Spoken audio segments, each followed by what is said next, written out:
Hello സ്വർണ, are you ready? Yes. Okay, ഞാൻ കുറച്ച് ക്വസ്റ്റ്യൻസ് ചോദിക്കാം. മലയാളം പറഞ്ഞതിന് ട്രാൻസ്ലേറ്റ് ചെയ്യൂലേ? അല്ലെങ്കിൽ വേണ്ട, കുറച്ച് കാര്യങ്ങൾ നമുക്ക് രസകരമായിട്ട് അങ്ങനെ പോകട്ടോ. ഫസ്റ്റ് ഓഫ് ഓൾ, ഈ have been and has been എന്ന് പറഞ്ഞ സാധനം കേട്ടിട്ടുണ്ടോ? അതെന്താ സംഭവം?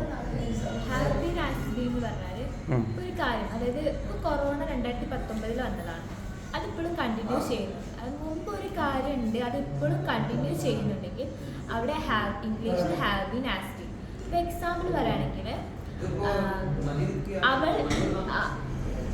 അവൾ 10 വർഷമായി ഇംഗ്ലീഷ് ബെല്ലിൽ പഠിച്ചുകൊണ്ടിരിക്കുകയാണ്. She has been study in English bell for 10 years.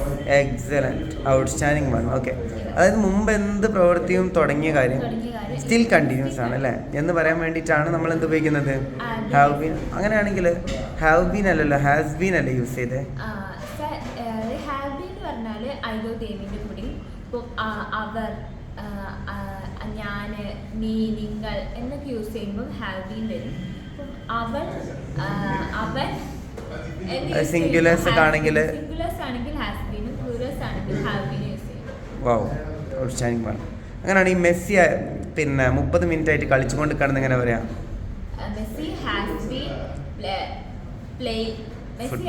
Playing four 30 minutes അല്ലേ? അവിടെ എന്തുകൊണ്ടാണ് ഹാവ് ബീൻ വരാത്തെ? മെസ്സി ഒരു വ്യക്തിയാണ് സിംഗുലറാണ്, അപ്പോൾ അവിടെ ഹാസ് ബീൻ യൂസ്. അങ്ങനെയാണെങ്കിൽ ഐൻ്റെ കൂടെ ഹാവ് ബീൻ അല്ലേ യൂസ് ചെയ്യുക? ഐൻ്റെ കൂടെ എപ്പോഴും അങ്ങനെ യൂസ് ചെയ്യുന്നല്ലേ? ഓക്കെ, അങ്ങനെയാണെങ്കിൽ ടീച്ചർ അരമണിക്കൂറായിട്ട് പഠിപ്പിച്ചുകൊണ്ട് എങ്ങനെ പറയാം? ടീച്ചർ ഒരാൾ സ്റ്റഡിങ് ആണോ? അതെ, സ്റ്റഡി എന്ന് പറഞ്ഞാൽ പഠിച്ചുകൊണ്ട് നിൽക്കുകയാണെന്ന്. സ്റ്റഡി എന്ന് പറഞ്ഞാൽ പഠിക്കുകയാണെന്നുള്ളൂ. ടീച്ചിങ് എന്ന് പറഞ്ഞാൽ മതി. Teaching for 30 minutes. Okay, excellent one.